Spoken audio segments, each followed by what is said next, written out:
ஹாய்ங்க, Tuesday afternoon எல்லாருக்கும் good afternoon. இங்கே வந்து ஜப்பானில் ஒசாக்காவில் சிங்கிள் டிஜிட் தான் இருக்குது.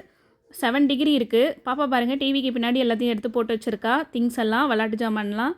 அதனால் அதெல்லாம் எடுத்து வச்சுட்டு, பாத்திரம் இருந்தது அதெல்லாம் கழுவி வச்சுட்டு சாப்பிட்டுட்டு, லெஃப்ட் ஓவர்லாம் இருந்தது அதெல்லாம் எடுத்து தனியாக பாத்திரத்தில் வச்சுட்டு,